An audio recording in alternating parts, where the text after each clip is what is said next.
In the winter of 1942, Stalingrad was no longer a city. It was a graveyard of fire, snow, and shattered dreams. The wind howled through the skeletal remains of buildings, carrying the ghosts of sounds that once meant life. Among the survivors was Sergeant Leonid Petrov. Young, exhausted, and haunted by the cold, he hadn't seen his family in what felt like an eternity. His hands were cracked, his uniform was a patchwork of tears and frost, and his heart was heavy with the simple, brutal weight of staying alive. Every morning was the same nightmare. He'd wake to the sight of frozen comrades, their rifles buried in fresh snow, the distant thunder of German artillery, a constant grim reminder of their reality. Yet, in the deepest pocket of his coat, pressed against his heart, Leonid carried his reason to live. A single precious letter. Folded and refolded so many times its creases were soft as cloth. It was from his wife, Anya. He had read it 1,000 times, but the words never lost their power. No matter how long this war lasts, I will wait for you. Come home to me, my Leonid. Each night, by the flickering light of a dying candle, he would let those words melt the ice that had formed around his soul. It was a ritual, a prayer, a promise. As days bled into weeks, food became a memory and hope a scarce commodity. Leonid's unit, once 120 strong, had been whittled down to just 17 men. They were encircled, trapped in the shell of a factory near the Volga River. The roof was a lattice of broken beams open to the sky, and snow drifted down like grey ash, covering everything in a silent shroud. One freezing morning, their commander gathered them, his voice a hoarse whisper. "Comrades, we hold this line. No retreat. Not one step back." They all nodded. There was nowhere left to run. They had nothing left to lose but the ground beneath their feet. That day, the German panzers came. The earth trembled as if in agony, and the air crackled with the sound of explosions. Leonid loaded his rifle, his hands shaking not just from the cold, but from the adrenaline that coursed through him. A thick black smoke blotted out the pale winter sun, turning day into a suffocating twilight. Men shouted, screamed, and then vanished in blinding flashes of fire. The world dissolved into pure, unadulterated chaos. Leonid fought like a man possessed. He wasn't fighting for glory or for the state, or for a medal he would never see.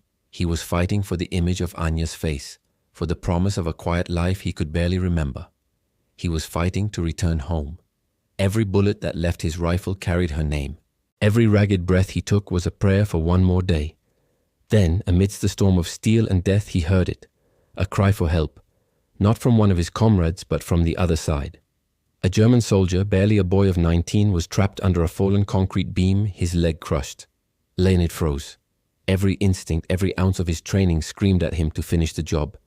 He was the enemy. But as he looked at the boy's terrified, youthful face, something deeper, something profoundly human stopped him. He crawled through the acrid smoke, the ground littered with debris. With a surge of strength he didn't know he had, he lifted the heavy beam. The German soldier looked up at him, his eyes wide with fear. "Bitte, don't shoot," he whispered. "Please." Leonid didn't hesitate. He tore a strip of cloth from his own worn-out uniform, tied it tightly around the boy's bleeding leg, and dragged him into the relative shelter of a collapsed wall.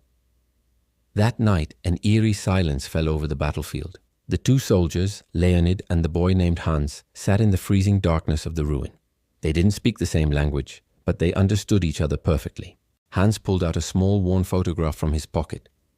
It showed his mother and sister, smiling warmly by a lake in a world far from this one. A faint, sad smile touched Leonid's lips as he in turn pulled out Anya's letter. In that single shared moment of vulnerability, they were not enemies. They were just two men, caught in a monstrous storm that was far bigger than either of them. But war has no heart. A few days later, the Soviet counter-offensive began. The factory once again became a vision of hell. As the battle raged, Leonid knew he had to act. He led Hans to a hidden tunnel that snaked its way out of the factory's perimeter. He gave the boy his last piece of hard bread. "Go home," Leonid said, his voice rough. "And if you survive, tell your mother that a man named Leonid once had mercy." Hans nodded, tears freezing on his cheeks, and then he was gone, a ghost disappearing into the swirling snow. Leonid stayed behind, firing his rifle to cover the escape of his remaining comrades. He fought until the very end. As the German forces closed in, he was hit. Once, twice, and then a third time. He fell into the snow, his rifle slipping from his grasp. His hand, however, remained tightly clenched around Anya's letter. His breath came in shallow, ragged bursts, and the snow landed softly on his face like a final, gentle kiss. He whispered her name to the uncaring sky. My love, I'm coming home. And then, the roar of war finally faded into silence. Months later, after the city of Stalingrad was finally liberated, Soviet soldiers clearing the rubble found his body. He was frozen, but his face was peaceful. And still clutched in his hand was the letter. On the back, written in his own trembling, fading ink, were his last words. Del Anya, I kept my promise. But the story doesn't end there. Hans, the German boy, survived the war. He never forgot the Soviet soldier who had shown him impossible compassion. In 1953, after years of searching, he traveled to the Soviet Union and found a small, quiet house near a river. He found Anya. He stood before her, a man haunted by the past, and handed her the letter her husband had once shown him, preserved carefully all those years. Anya read it, her silent tears falling onto the worn paper. She looked up at Hans, this stranger, this former enemy who had brought a piece of her husband back to her. My Leonid kept his word, she said softly. Thank you for bringing him home.